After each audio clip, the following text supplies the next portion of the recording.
வணக்கங்க. ஹரக் செல்லுங்கள் சேனலுக்கு உங்கள வரவேற்கிறேன். இன்னைக்கு நம்ம வந்து ரொம்ப எதிர்பார்ப்போட இருந்த மேட்ச் பத்தி தான் பார்க்க போறோம். Mumbai versus CSK L Clasico இந்த மேட்ச் பத்தி தான் பார்க்க போறோம். அ அதாவது வந்து ஃபர்ஸ்ட்டு வந்து இன்னைக்கு இதில வந்து முதல்ல எந்த 4 பேர் ஓவர்சீஸ் பிளேயர்ஸ் யாருன்னு சொல்லி பார்க்கலாம். ஏன்னா யார் இருப்பா? என்னன்னு ஒரே கான்வே இருப்பாரா? ரச்சின் ரவீந்திராவா? ரொம்ப கன்ஃப்யூஸ்டா இருந்தது. அது இப்ப பார்த்தீங்கன்னா, கான்வே இல்ல. ரச்சின் ரவீந்திரா, சாம் கரன், நூர் அகமத், நேதன் எல்லிஸ். பத்திரானா இருப்பாருன்னு நெனச்சோம். கடைசில பத்திரானா இல்ல. இவங்க 4 பேர் தான் ஓவர்சீஸ் பிளேயர்ஸ் நம்ம சென்னையில. ஆ அது மாரி வந்து மேட்ச் வந்து இவரு வந்து ராகுல் திரிபாதி தான் வந்து இம்பாக்ட் பிளேயரா வந்தாரு. ஸோ வந்து டாஸ் போட்டாங்க. டாஸ் போட்டோனே வந்து முன்னாடி வந்து அனிருத்தோட பெர்ஃபார்மன்ஸ்லாம் நடந்தது. ஆனா நம்மளுக்கு வந்து டெலிகாஸ்ட் பண்ணல அத. அங்க நேர்ல போனவங்க தான் பார்த்துருப்பாங்க. நம்ம இதுல வந்து டிவில வந்து அத டெலிகாஸ்ட் பண்ணல. அது முடிஞ்சதுக்கப்புறம்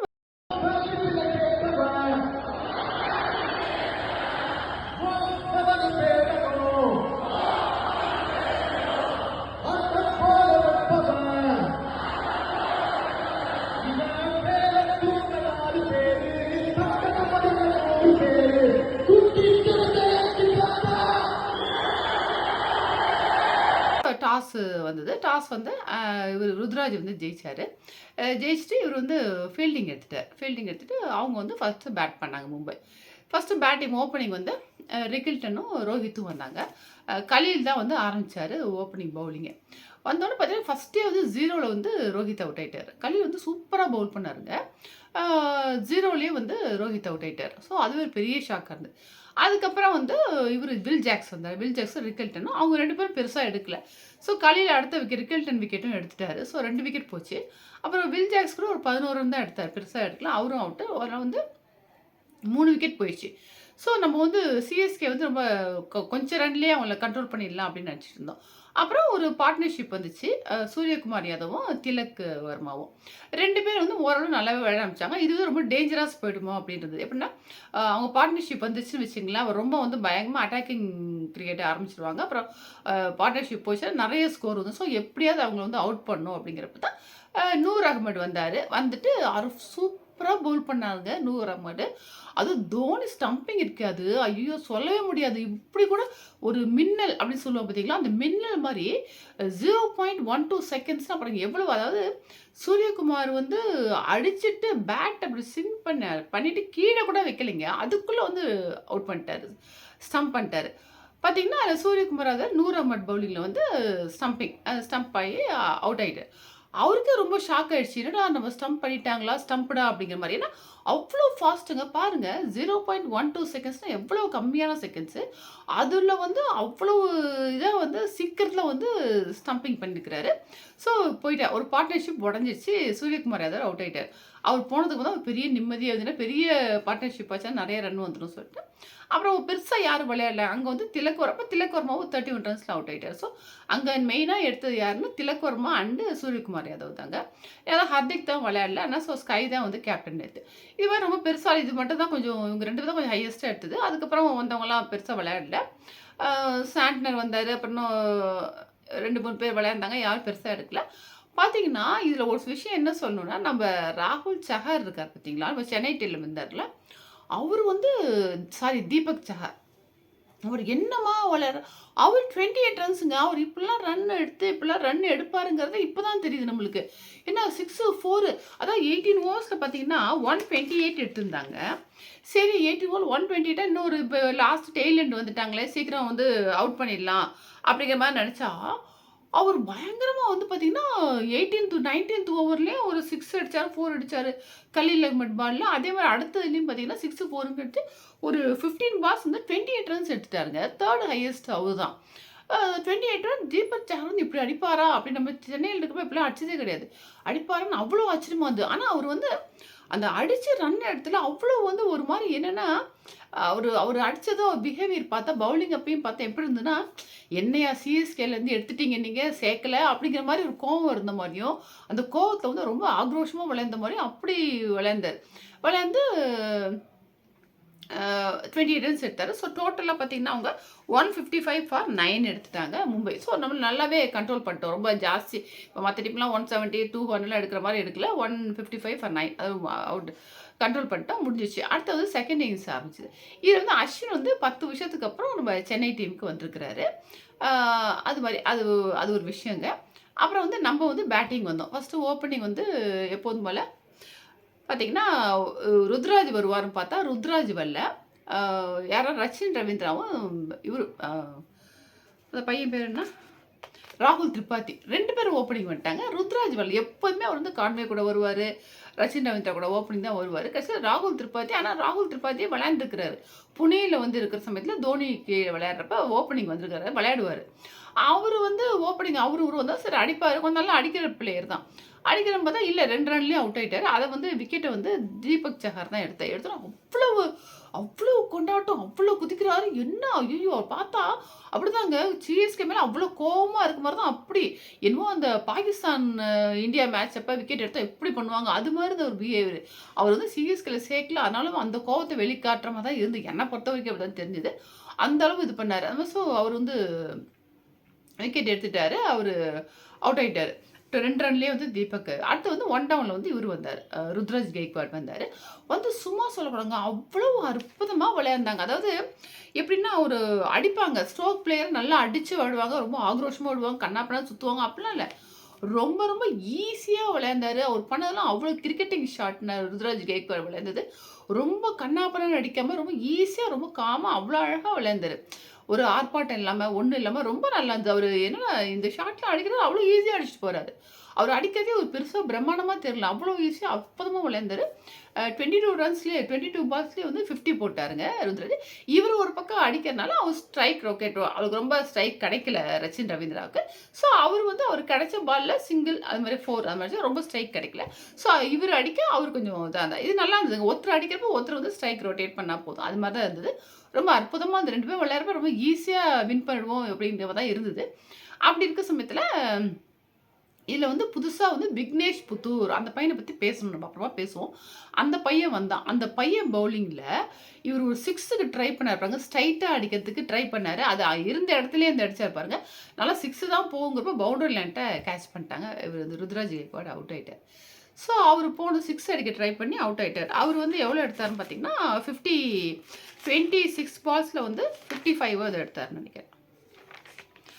ருத்ராஜ் வந்து 53 எடுத்து அவுட் ஆயிட்டாருங்க.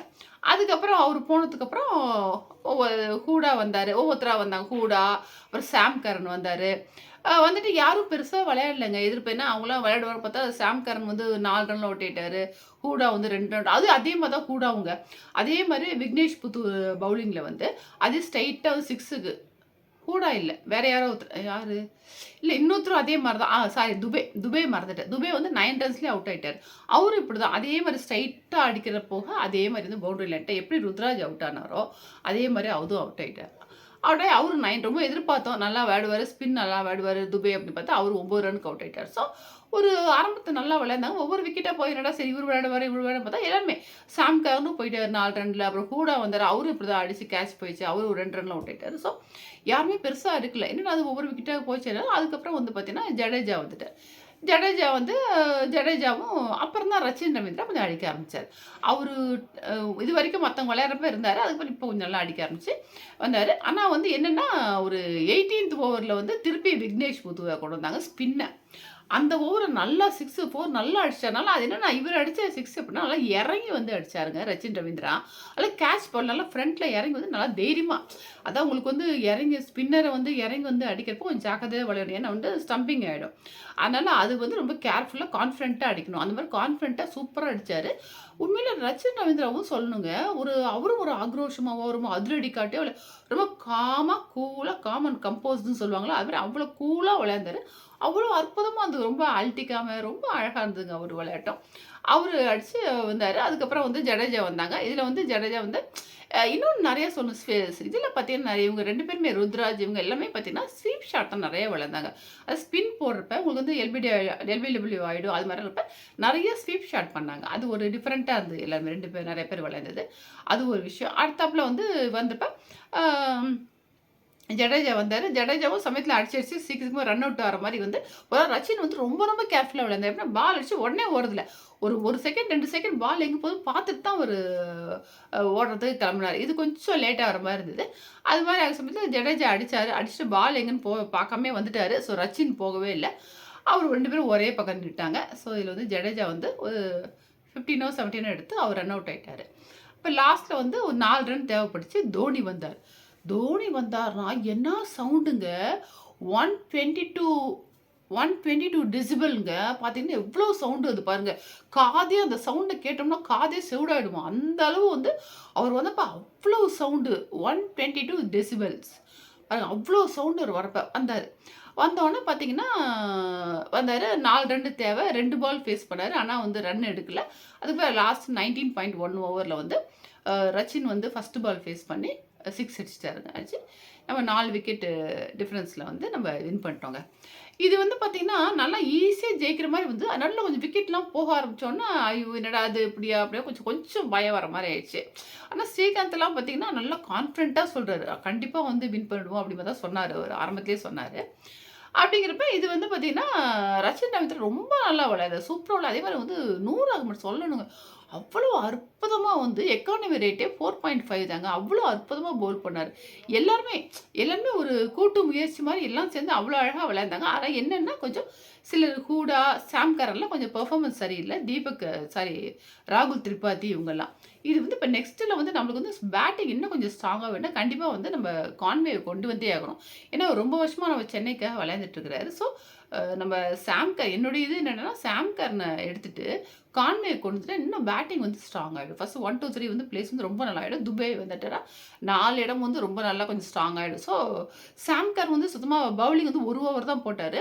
பேட்டிங் 4 அவர் வந்து அவர் இல்லாமயே நம்ம இது பண்ணிட்டோம். அதனால வந்து சாம் கர்ன் எடுத்துட்டு கான்வே கொண்டு வந்துரலாம். அதே மாரி வந்து ஹூடா வேணா எடுத்துட்டு விஜய் சங்கர் கொண்டு வரலாம். விஜய் சங்கர் ஓரளவு நல்லா பேட் பண்ணுவாரு. ஸோ கொண்டு வரலாம். அது எப்படி பண்ணுவாங்க? உடனே மாத்துவாங்களா என்னன்னு தெரியல. ஏன்னா ஒவ்வொன்னும் ஒரு காம்பினேஷன் எந்த காம்பினேஷன்லாம் ஒர்க் அவுட் ஆகுதுன்னு அப்பப்போ வச்சு வச்சு டெஸ்ட் பண்ணி பார்ப்பாங்க. அது மாரி வந்து அஸ்வின் வந்தா கூட நல்லா கொஞ்சம் பேட் பண்ணியிருப்பாரு. அது வந்து இது மாரி வந்து 158 வந்து 19.1 ஓவர்ல வந்து நம்ம வின் பண்ணிட்டோங்க. இதுல வந்து பார்த்தீங்கன்னா, உங்களுக்கு அ அ இதுல வந்து அங்க பார்த்தீங்கன்னா, அங்கேயும் வந்து ரோஹித் 0 ரிக்கில்டன் ஒரு 13 வில் ஜாக்ஸ் வந்து ஒரு 11 அங்க யாரு ஹையஸ்ட்னா உங்களுக்கு ஸ்கையும், திலக் வர்மாவும் தான் 29, 31 அதுக்கப்புறம் வந்து இவரு தீபக் சஹார் வந்து ஒரு 28 எடுத்தாரு. அவ்வளோதான். மத்தவங்கலாம் கம்மி. அதே மாரி நம்ம இதுலயும் பார்த்தீங்கன்னா, ரச்சின் ரவீந்திரா ஒரு 65 இவரு ருத்ராஜ் கெய்க்வாட் வந்து ஒரு 53 இவங்க தான் மேக்ஸிமம் எடுத்தது. அதுக்கப்புறம் வந்து மத்தவங்கலாம் கம்மி ரன் தான் எடுத்து அப்படியே ஓவராலா சேர்ந்து நம்ம வின் பண்ணிட்டோம். இது வந்து 13த் இயரா வந்து மும்பை வந்து ஃபர்ஸ்ட் மேட்ச்ல வந்து தோக்குறதுங்க. 13 வருஷமா வந்து அவங்க ஃபர்ஸ்ட் மேட்ச இப்படிதான் லூஸ் பண்ணிட்டு இருக்கிறாங்க. அது ஒரு மேட்டர். இது மாரி விளையாண்டு ஒரு வழியா நம்ம வந்து வின் பண்ணிட்டோம். ஃபர்ஸ்ட் மேட்ச்சே வின் பண்ணிட்டோம். ரொம்ப ஒரு நல்லா இருந்தது. இதுல 100 அஹ்மத் தான் வந்து மேன் ஆஃப் த மேட்ச் குடுத்தாங்க. அதெல்லாம் வந்து தோனிக்கு அவ்வளோ வரவேற்பு, அதே மாரி வந்து தோனி ஸ்டம்பிங் இதெல்லாம் ரொம்ப இம்பார்ட்டன்ட்டா இருந்தது. அதே மாரி ரச்சின் ரவீந்திரா அண்ட் வந்து ருத்ராஜ் கெய்க்வாட் பேட்டிங்லாம் அற்புதமா இருந்ததுங்க. அவ்வளோ நல்லா இருந்தது. பார்க்குறப்ப கண்ல ஒத்திக்கணும்னு சொல்லுவாங்க. அது மாரி பேட் பண்ணியிருந்தாங்க. சூப்பரா இருந்ததுங்க. இதுக்கப்புறம் பார்த்தீங்கன்னா, நம்ப அடுத்த மேட்ச் ஃப்ரைடே தான் விளையாடுறோம். சென்னையில தான் விளையாடுறோம். எல்எஸ்ஜி கூடன்னு நெனைக்கிறேன். அடுத்தது வந்து அங்க வந்து எப்படி யார சேர்ப்பாங்க? இது கான்வே சேர்ப்பாங்களா என்னது? கான்வே சேர்த்தா கண்டிப்பா என்ன பொறுத்தவரைக்கும் கான்வே சேர்த்தா நல்லா ஸ்ட்ராங்கா இருக்கும். ஏன்னா எப்படி இருந்தாலும் இந்த 3 ஸ்பின்னர்ஸ் கண்டிப்பா இருக்கிறாங்க. அதுக்கப்புறம் கலீல் வந்து சூப்பரா 3 விக்கெட் எடுத்தாங்க. சூப்பரா பவுல் பண்ணாரு அவரு. அவரு வந்து எக்கானமி ரேட்டும் நல்லா இருந்தது. ஸோ கலீல் அகமடும் நல்லா பண்றாரு. நாதன் எல்லிஸ் 1 விக்கெட் எடுத்தாரு. ஸோ நாதன் எல்லிஸும் வைக்கலாம். இல்லன்னா வந்து ஜே ஓவர்டன் கூட வைக்கலாம். ஒரு ஆல் ரவுண்டர் நல்லா பேட்டும் பண்ணுவாரு, பவுல். ஸோ எல்லிஸ் இருக்கலாம். இல்லன்னா ஜே ஓவர்டன் கூட சேர்க்கலாம். சாம் கர் வந்து பெர்ஃபார்மன்ஸ் அவ்வளோ சரியில்ல. சுத்தமா பவுலிங் 1 ஓவர் தான் போட்டாரு. இல்ல பேட்டிங்கும் இல்ல. அதெல்லாம் கொஞ்சம் எடுத்துட்டு இப்பயே கொஞ்சம் மாத்தி பார்த்தா நல்லாயிருக்கும்னு நினைக்கிறேன். கான்வே சேர்த்துட்டு இந்த பக்கம் வந்து வைக்கலான்னு பார்ப்போம். இல்ல நம்ப கம்போஜ் மாரி இருக்கிற லோக்கல் அன்கேப்டு பிளேயர்ஸ் அது மாரி கூட சேர்த்து பார்க்கலாங்க. அது மாரி வச்சா கூட நல்லாயிருக்கும். இது மாரி கொஞ்சம் ஆரம்பத்திலே சேஞ்ச் பண்ணி பார்த்து நல்லா இருந்தா நல்லாயிருக்கும். இவ்வளோதாங்க. ரொம்ப நல்லா இருந்தது மேட்ச்சு. இத வந்து இதுக்கப்புறம் வந்து அடுத்த ஃப்ரைடே மேட்ச்ச பத்தி பார்க்கலாம் நம்ப. அவ்வளோதாங்க. இதில வந்து இன்னொன்னு சொல்ல மறந்துட்டேன் மெயினா ஒண்ணு. விக்னேஷ் புத்தூர் அந்த பையன பத்தி கண்டிப்பா நம்ம சொல்லணும்னு நெனச்சேன் மறந்துட்டேங்க. அந்த பையன் வந்து கேரளாங்க. 23 வயசு. அவங்க அப்பா வந்து ஒரு ஆட்டோ டிரைவரு. அந்த பையனுக்கு சின்ன வயசுலேருந்தே வந்து பார்த்தீங்கன்னா, கொஞ்சம் கிரிக்கெட் ரொம்ப ஆசைன்னு சொல்லி கிரிக்கெட்லாம் வந்து அவன் கத்துட்டு இருந்துருக்கிறான். கத்துட்டு ஃபர்ஸ்ட்டு மீடியம் பேசறதா ஆரம்பிச்சான். அப்புறம் வந்து தான் ஸ்பின் பவுலிங் மாறுனான். அதுல வந்து அவன் பெரிய லெவல்ல வந்து விளையாடவே இல்லைங்க. இது ரஞ்சி ட்ராஃபி அது மாரிலாம் பெருசா விளையாடல. லோக்கல் கேரளாலயே லோக்கல் தான். அண்டர் 14, அண்டர் 18 அப்படி தான் விளையாண்டுருக்கிறான். வேற பெரிய மேட்ச்லாம் விளையாடல. அது மாரி விளையாண்டு தான் இருக்க சமயத்துல, ஆ இப்போ வந்து ஸ்கவுட்டிங் டீம் சொல்லிட்டு மும்பை இந்தியன்ஸ்ல என்ன பண்றாங்க, ஸ்கவுட்டிங் டீம்னு வச்சு, அவங்க என்ன பண்ணுவாங்கன்னா, ஐபிஎல் முடிஞ்சதுக்கப்புறம் எங்க லோக்கலோ, எப்படியோ அவங்க பெரிய மேட்ச் விளையாண்டுருக்கணும் கிடையாது, பெரிய லெவல்ல இருக்கணும் கிடையாது. ஓரளவு சின்ன டீம்லயோ இதுலயோ இருந்தா கூட எப்படி எப்படி இருக்காங்கன்னு சொல்லி கொஞ்சம் பார்த்து, அவங்கள இப்போ பூம்ராவெல்லாம் கொண்டு வந்த மாரி அவங்க மேல கொண்டு வரதுக்கு கொஞ்சம் சர்ச் பண்ணிட்டே இருந்துருக்காங்க. அப்போ வந்து இந்த பையன் விளையாண்டத வந்து பார்த்துருக்காங்க. பார்த்துட்டு சரி இவன வந்து கூப்பிடலாம் சொல்லி கூப்பிட்டுட்டு, என்ன பண்ணிக்கிறாங்கன்னா, இவங்க கூப்பிட்டு மும்பையில வந்து ஃப்ளைட்ல வர சொல்லி, அங்க வந்து சில எப்படி பவுலிங் என்னன்னா, வந்து லைன் அண்ட் லெங்த்து அவன் சேஞ்ச் பண்ணி போடுறதெல்லாம் ரொம்ப புடிச்சிருக்கு சொல்லி சரின்னு அனுப்பிச்சுட்டாங்க. அதுக்கப்புறம் எஸ்ஏ லீக்ன்னு நடக்கும் சவுத் ஆஃப்ரிக்கால. அதுல மும்பை இந்தியன்ஸ் டீம் இருக்கு பார்த்தீங்களா? அங்க வந்து அவங்க செலவு பண்ணி கூட்டு போயிருக்கிறாங்க. கூட்டு போயிட்டு, அங்க வந்து இவர் இருக்காரு பார்த்தீங்கன்னா, ரஷீத் கான் இருக்கார்ல, அவரு தான் அந்த இவங்க டீம்ல விளையாடுறாரு. அவர் கூட சேர்ந்து பிராக்டிஸ்லாம் பண்ண சொல்லியிருக்கிறாங்க. கத்துக்கிட்டு வந்தோனே அனுப்பிச்சிருக்கிறாங்க. அதுக்கப்புறம் அவங்க ஏலம் கேட்கிறதே தெரியல. பார்த்தீங்கன்னா, ஒண்ணுமே பதில் சொல்லவே இல்ல. சடனா வந்து பேசிக் பிரைஸ் 30 லேக்ஸ்க்கு வந்து மும்பை இந்தியன்ஸ் ஏலம் எடுத்துட்டாங்க. ரொம்ப ஷாக்கா அந்த பையனுக்கு. யோசிச்சு பாருங்க, இது மாரி வந்து ஒரு பெரிய டீம் மும்பை இந்தியன்ஸ்ங்கிறது பெரிய டீம். அவங்க வந்து அந்த ஃப்ரான்சைஸ் வந்து இவனுக்கு எடுத்துருக்காங்க ஏலம்னா ரொம்ப சந்தோஷம் தாங்கல. கூட்டு பிராக்டிஸ் வந்து இவங்க வந்து நம்ம இந்த பெரிய பெரிய ஆள் ரோஹித் சர்மா, திலக் வர்மா, ஸ்கை இவங்களுக்குலாம் வந்து பவுல் பண்ண சொல்லியிருக்கிறாங்க. பவுல் பண்றப்ப அந்த பையன் பவுல் பண்றப்ப ஒரு வேரியேஷனு அந்த பிட்சுக்கு தகுந்தாப்புல அந்த ஃபீல்டிங் எப்படி செட் பண்றது, அதுக்கு தகுந்தாப்புல பவுல் பண்றது, லைன் அண்ட் லென்த் பெர்ஃபெக்ட்டா போடுறது எல்லாம் பார்த்து ரொம்ப ஒரு நல்லா ஒரு இந்த பையன்ட்ட ஏதோ இருக்குது. இவன் வந்து ஃபர்ஸ்ட் மேட்ச்ல சேர்க்கலாம் அப்படின்னு தோணிட்டு, அது எவ்வளோ ஒரு தைரியமா வந்து அழகா வந்து ஒரு எந்த ஒரு பேருமே முக்காவாசி அன்கேப்டு பிளேயர்ஸ் வாங்குனா கூட இவங்க இந்த இது பண்ணியிருக்காங்க, இவ்வளோ விக்கெட் எடுத்திருக்காங்க. ஒரு ஒரு ஹிஸ்ட்ரி இருக்கும் அவங்களுக்குன்னு சொல்லிட்டு, அவங்க ரெக்கார்ட்ஸ பார்ப்பாங்க. ஆனா இந்த பையனுக்கு அப்படி எந்த ரெக்கார்டும் இல்ல. லோக்கல்ல தான் விளையாண்டுருக்கிறான், போறான். இருந்தாலும் அந்த பையன நேர்ல பார்த்து ஏதோ ஒரு அதிர்ஷ்டமோ என்னவோ சொல்ல, அவங்க பார்த்து அந்த பையன வந்து பிடிச்சு நேர்ல கூப்பிட்டு டெஸ்ட் பண்ணி நல்லா பண்றானோன்னு அங்க எஸ்ஏ லீக் கூட்டு போய் அங்க இதெல்லாம் ரஷீத் கான் கூட சேர்ந்து பிராக்டிஸ்லாம் குடுத்து, இங்க வந்து போட சொல்லி அவ்வளோ தூரம் பண்ணி டக்குன்னு வந்து டீம்ல வந்து எடுத்துட்டாங்க. இம்பாக்ட் பிளேயர் தான் வந்திருக்கிறாரு. ரோஹித் போயிட்டு இவரு வந்திருக்கிறாரு. வந்து அவ்வளவு அற்புதமா பண்ணி, அவ்வளோ வந்து எக்கானமி ரேட்டும் நல்லா குடுத்து பண்ணியிருக்கிறாரு அந்த பையன். ஸோ இவருக்கு வந்து நல்ல ஃபியூச்சர் இருக்கு அப்படின்னு சொல்றாங்க. ஏன்னா வந்து சொல்லுவாங்கல்ல, "கூட்டு போட்டாலும் மோதிர கையில் தான் கூட்டு போடணும்" மாரி இந்த பையனுக்கு நல்ல ஒரு எதிர்காலம் இருக்குன்னு சொல்றாங்க. ஸோ இதுல வந்து ஸ்பின் எங்கெங்க எடுபடுதோ அங்க அந்த பையனுக்கு சான்ஸ் கிடைக்கும்னு சொல்றாங்க. அவ்வளோ அற்புதமா பண்றான். தோனி கூட வந்து முடிச்சுட்டு போறப்ப அந்த பையன தட்டி குடுத்து பேசினாரு. பேசிட்டு நல்லா தட்டி குடுத்து பேசினாருன்னு வச்சுங்களேன். சூரியகுமார் எல்லாருக்குமே இந்த பையன் எடுத்தது அவ்வளோ சந்தோஷம். ஒரு எந்த வித இதுவும் பேக்ரவுண்டும் இல்லாம, எந்த பெருசா விளையாடாம, ஸோ இவங்களுக்கு வந்து விளையாட்டு வந்து பெரிய லெவல்ல இருக்கணும்னு கிடையாது மும்பை இந்தியன்ஸ்க்கு. ஒரு நல்ல திறமை இருந்தா எங்க இருந்தாலும் கண்டுபிடிச்சு அவங்களுக்கு சான்ஸ் குடுக்குறாங்க. உண்மையிலேயே அது வந்து ஒரு பாராட்ட வேண்டிய விஷயம். விக்னேஷ் புத்தர் வந்து நல்ல ஒரு பெரிய லெவல்ல இருந்தா பூம்ரா மாரி நம்ம இந்தியன் டீமுக்கு ஒரு நல்ல ஒரு ஸ்பின்னர் கிடைப்பான்னு நெனைக்கிறோம். இது உங்களோட ஷேர் பண்ண நெனச்சேன். இதோட இந்த வீடியோ முடிச்சுக்கிறேன். உங்களுக்கு பிடிச்சிருந்தா லைக் பண்ணுங்க, ஷேர் பண்ணுங்க, சப்ஸ்கிரைப் பண்ணிக்கோங்க. எப்படி இருந்து கமெண்ட்ஸ்ல சொல்லுங்க. Thank you.